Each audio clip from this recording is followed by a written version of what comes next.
Hello students, तो आज हम पढ़ेंगे इंट्रोडक्शन ऑफ 3.2। ठीक है, इसमें आपके पास ऑपरेशन ऑन मैट्रिक्स। ठीक है, अब देखो हम यहाँ ऑपरेशन की बात कर रहे हैं। ठीक है, इसका मतलब है जितने भी मैट्रिक्स पढ़ेंगे हम उन पे अलजेब्रिक ऑपरेशन करेंगे। अलजेब्रिक ऑपरेशन, ठीक है। तो इसका फर्स्ट पॉइंट है आपके पास एडिशन ऑफ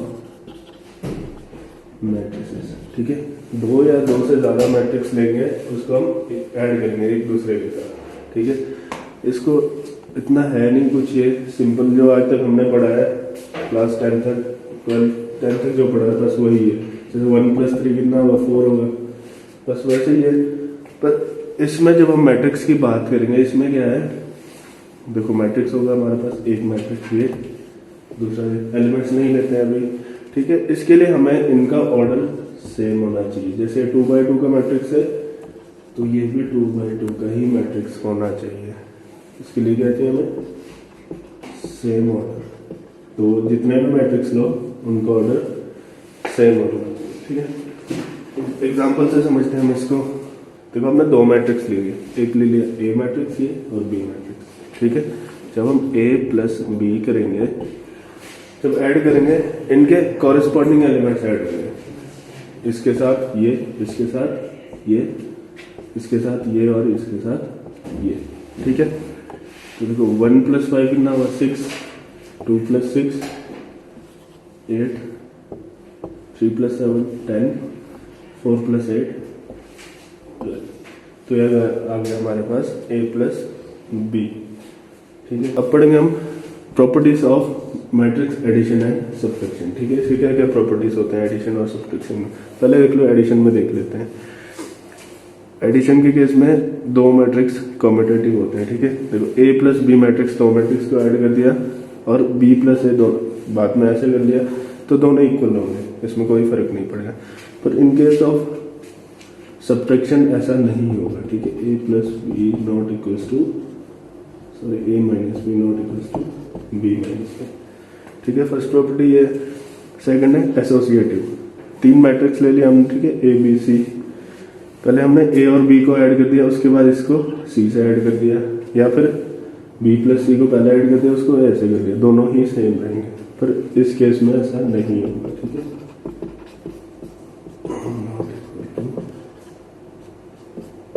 ऐसा नहीं होगा।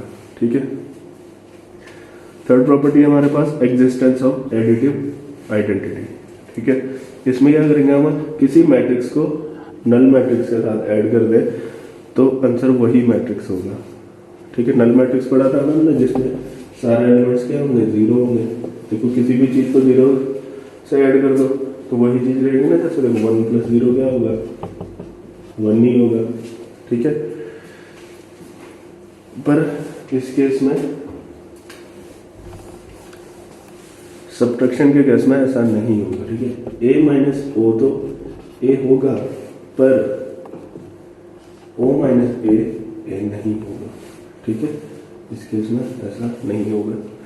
उसके बाद फोर्थ है existence of additive inverse.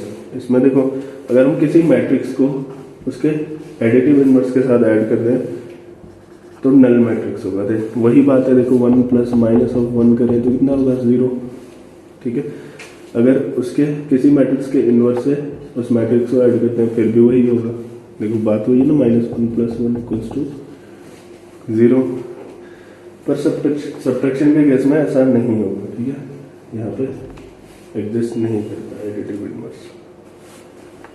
Second operation है हमारे पास डिफरेंस या सब्ट्रैक्शन ऑफ मैट्रिसेस। ठीक है, इसके लिए भी हमें देखो क्या चाहिए होगा, जैसे एडिशन में था ना सेम ऑर्डर, इसके लिए भी हमें सेम ऑर्डर के ही मैट्रिक्स चाहिए। अगर ये 2x2 का मैट्रिक्स है तो ये भी 2x2 का मैट्रिक्स ही होना चाहिए। ठीक है, एग्जांपल ले लेते हैं। ए मैट्रिक्स ले लो, 4 5 6 7 3 4। ठीक है, दो मैट्रिक्स ले लिया, ये और ये बी मैट्रिक्स। अब हमें चाहिए a - b, तो देखो इसको कॉरेस्पॉन्डिंग एलिमेंट्स को सब्ट्रैक्ट कर दो। 4 - 1 3, 5 minus 2, 3, 6 minus 3, 3, 7 minus 4, 3. a minus B भी हमने फाइंड कर लिया। अब थर्ड है हमारे पास multiplication of matrix with scalar. Scalar मतलब किसी भी क्वांटिटी से हमने मैट्रिक्स को मल्टीप्लाई करना है। जैसे देखो आज तक हमने पढ़ा था सिंपल अलजेब्रा में था 2 इंटू 2x प्लस 2y। अगर ऐसा हो तो ये देखो 2 इससे भी मल्टीप्लाई हुआ, ये 2 इससे भी तो क्या हुआ 4x प्लस 4y। ठीक है, मैट्रिक्स के केस में भी ऐसा ही है सेम। कोई स्केलर मैट्रिक्स एग्जाम्पल से समझते हैं इसको। एक मैट्रिक्स ए ले लिया हमने 1 2 3 4।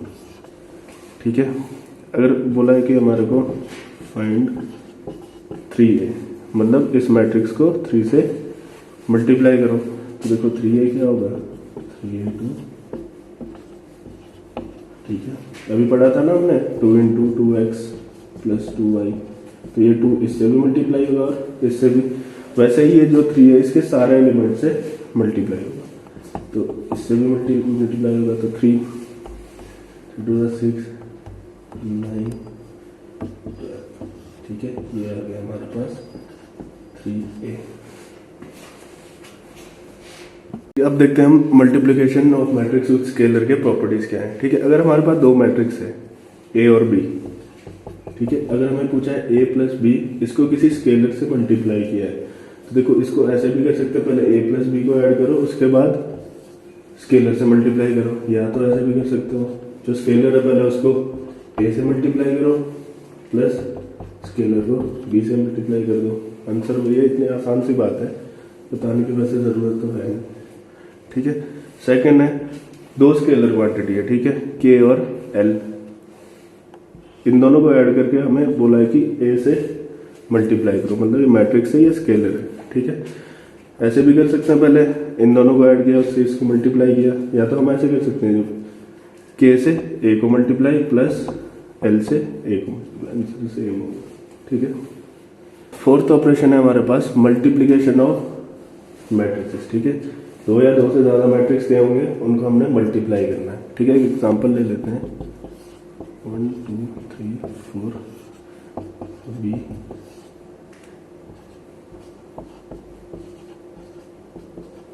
ठीक है, दो मैट्रिक्स ले लिया। अब हमें बोला है कि फाइंड a b, मतलब a को b से मल्टीप्लाई करो। तो देखो सबसे पहले ये जान लेना जरूरी है, इसका ऑर्डर कितना देखो 2/2, यार इसका ऑर्डर क्या है 2/3। देखो a का ऑर्डर क्या है 2/2 और b का ऑर्डर है 2/3। ठीक है, हमेशा ध्यान देना ये दोनों सेम होने चाहिए। इसका कॉलम नंबर, a का कॉलम नंबर और b का रो नंबर हमेशा सेम होना चाहिए। यहाँ पे सेम है देखो, और जो आपका a b आएगा वो होगा ये, इसका रो नंबर इंटू b का कॉलम नंबर। ठीक है, जो मैट्रिक्स बनेगा आपका बनेगा 2/3 का। ठीक है, अब देखो इसको मल्टीप्लाई करते हैं हम। अच्छा, अब देखो a b फाइंड करोगे 2/3 का मैट्रिक्स कैसे बनेगा, a11 a12 a13 a21 a22 और a23, ये होगा 2/3 का मैट्रिक्स। अब देखो इस बात को भी ध्यान रखना है, जो a11 होगा, ठीक है, इसका जो फर्स्ट एलिमेंट है, ठीक है, ये होगा जो मैट्रिक्स A है इसका फर्स्ट रो। ठीक है, अब ये जो यहाँ पे भी 1 लिखा है, ठीक है, तो जो B का ये होगा, ये 1 होगा B का फर्स्ट कॉलम। ठीक है, वैसे ही देख लो ये 1 2 में A का फर्स्ट रो,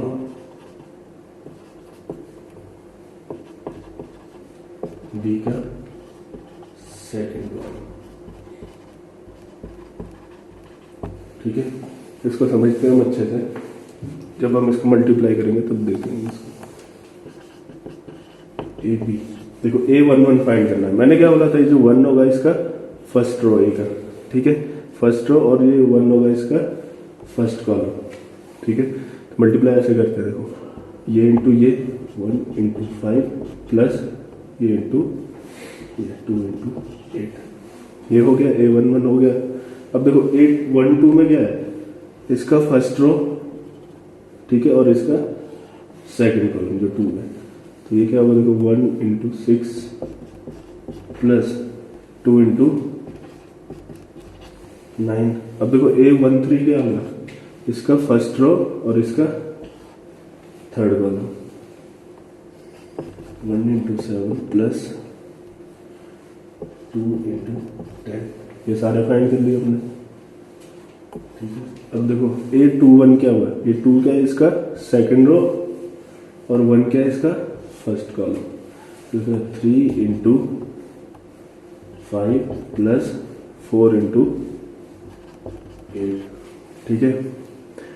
अब 2 क्या होगा, इसका सेकंड रो और इसका second column, 3 into 6 plus 4 into 9। अब देखो 823 क्या होगा, इसका सेकंड रो और इसका third column, 3 into 7 plus 4 into 10, बस हो गया। इसको सॉल्व करना है, बस वही है हमारे पास ए बी। देखते हैं इसको सॉल्व करके। 5 plus 16, 6 plus 18, 7 plus 20, 15 plus 32, 18 plus 36, 21 plus 40। अब इसको ऐड कर दो,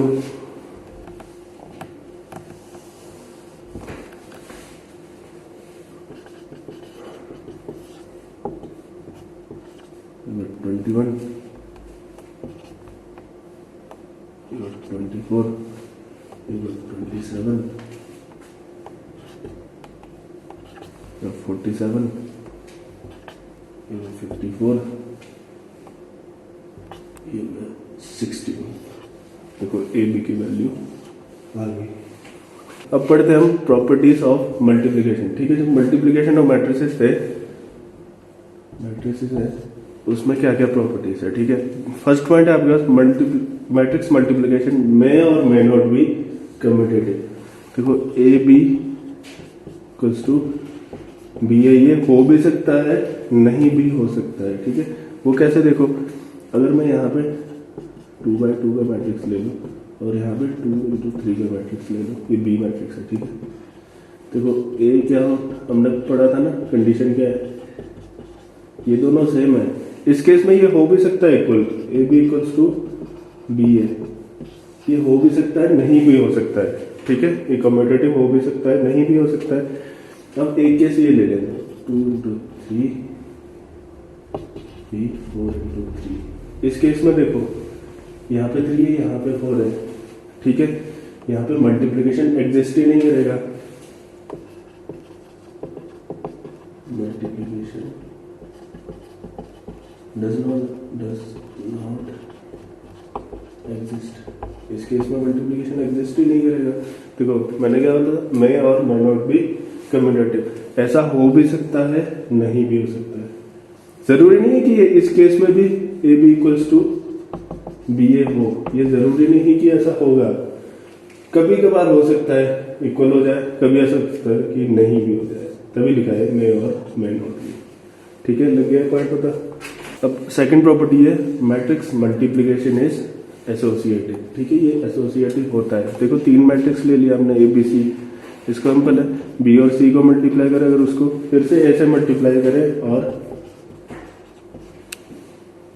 पहले ए बी को मल्टीप्लाई करें, फिर उसके बाद सी से मल्टीप्लाई करें, ये इक्वल होगा। पर ध्यान रखना कि ये ऑर्डर हमेशा सेम रहे। अगर यहाँ पे भी ए बी सी लिखा है और यहाँ पे भी ए बी सी इसी ऑर्डर में होना चाहिए, यह नहीं कि पहले बी ए सी लिख लो, तब ये गलत हो जाएगा। हमेशा ऑर्डर सेम ही रहना चाहिए। पहले ए तो ए, यहाँ पे भी है, फिर उसके बाद बी है, देखो यहाँ पे भी, फिर उसके बाद सी है। अब थर्ड प्रॉपर्टी है हमारे पास डिस्ट्रीब्यूटिव लो, ठीक है। अगर 3 मैट्रिक्स है हमारे पास, पहले अगर बी प्लस सी ऐड हो रहा है, उसके साथ ए मल्टीप्लाई हो रहा है, तो इसको ऐसे भी लिख सकते हैं हम, ए बी प्लस ए सी। बात वही है, देखो 2 इंटू 3x प्लस 5y, इस तरह से कुछ कोई चीज़ है तो 2 पहले इससे मल्टीप्लाई होगा प्लस फिर 2 5y से भी मल्टीप्लाई होगा, सेम बात है। ठीक है। फोर्थ है एग्जिस्टेंस ऑफ मल्टीप्लिकेटिव आइडेंटिटी। ठीक है, अगर किसी मैट्रिक्स को आइडेंटिटी मैट्रिक्स से मल्टीप्लाई करें तो इसका आंसर होगा वही मैट्रिक्स। ये हमने पढ़ा भी था 3.1 के इंट्रोडक्शन में। देखो बात हुई, मैंने क्या बताया, आई जो है मैट्रिक्स का 1 है। ठीक है, अब देखो किसी भी चीज को 1 से मल्टीप्लाई करो, 3 इंटू 1 कितना होगा 3 होगा, बस यहाँ पे भी वही है। या तो फिर इससे पहले मल्टीप्लाई करो इसको, आंसर सेम ही रहेगा। पर ये कहाँ पे लागू होता है, फॉर एनी स्क्वायर मैट्रिक्स। ठीक है, जब स्क्वायर मैट्रिक्स हो वही लागू होता है। ऑर्डर m और n की वैल्यू सेम होनी चाहिए। ठीक है, वही लागू होगा ये। अब फिफ्थ है हमारे पास एग्जिस्टेंस ऑफ मल्टीप्लिकेटिव इनवर्स। ठीक है, कोई मैट्रिक्स ले लिया हमने, अब उसके इनवर्स से इसको मल्टीप्लाई कर दिया तो आंसर होगा आइडेंटिटी मैट्रिक्स। तो ये बात हुई है, देखो 5 इंटू 5 रेस्ट पावर -1, तो इसको कैसे लिख सकते हैं, 5 इंटू 1/5 2/1। देखो आइडेंटिटी मैट्रिक्स वही है ना, इसका अपोजिट कर लो, पहले इसको रख लो फिर इसको रख लो, बात वही है, आई है। जैसे देखो 5 इनवर्स इंटू 5 है तो ये 1/5 इंटू 5 होगा, कट गया तो क्या था 1 हो गया। ठीक है, ऐसा मुझे 6 प्रॉपर्टी है हमारे पास, zero matrix as a product of 2 non zero matrix. ठीक है, 2 नॉन जीरो मैट्रिक्स रहना, नॉन जीरो मैट्रिक्स पता है ना जिसमें कुछ ना कुछ वैल्यू जीरो को छोड़ दिया, जैसे ये भी देखो नॉन जीरो मैट्रिक्स। ठीक है, इस तरह के non zero matrix, 2 non zero matrix का जब हम मल्टीप्लाई करेंगे तो उसका प्रोडक्ट जीरो कैसे आएगा वो देखते हैं। ठीक है, देखो सिंपल अलजेब्रा में पढ़ा है हमने, a इंटू बी अगर जीरो हो, या तो क्या होता है, या तो a की वैल्यू जीरो होगी, इधर a जीरो होगा या b जीरो होगा। ठीक है, और a एंड b बहुत जीरो होंगे। ठीक है, इस तरह से होता था ना। अब मैट्रिक्स के केस में ऐसा जरूरी नहीं है कि ऐसा ही हो। ठीक है, अब 2 मैट्रिक्स का मल्टीप्लिकेशन अगर जीरो आता है, ये जरूरी नहीं है कि a into B equal to zero, जो अभी पढ़ा था वो इस पे अप्लाई नहीं होता, जरूरी नहीं है। इधर या तो a जीरो होगा, ठीक है, या तो b जीरो होगा, या तो a एंड b दोनों जीरो होंगे। ठीक है, और एक चीज है इसमें, a and b both non zero. ठीक है, देखो इन 3 केस तो ये तो वही है जो सेम अभी पढ़ाया मैंने, a क्रॉस b वाला। इस तरह से भी जीरो आ सकता है, 2 नॉन जीरो। अब हम क्या पढ़ रहे हैं, देखो नॉन जीरो मैट्रिक्स का मल्टीप्लिकेशन जीरो करना है हमने। ठीक है, तो उसके लिए कौन सा अप्लाई हुआ, a इंटू बी दोनों नॉन जीरो मैट्रिक्स होना चाहिए।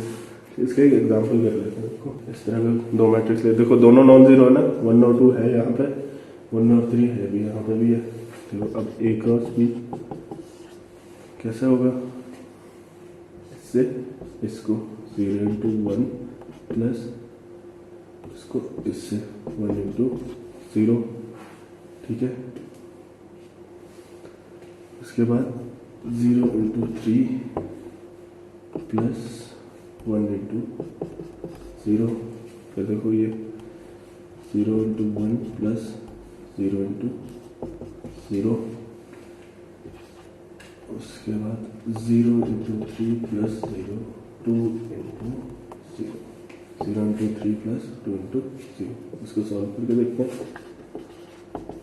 ये भी 0 होगा, ये भी 0 होगा, 0 प्लस 0 तो 0 ही रहेगा, ये भी 0 होगा, तो ये भी 0, ये भी 0, ये भी 0 होगा, ये भी 0, ये भी दोनों 0। अब देखो मैंने बोला था ना a एंड b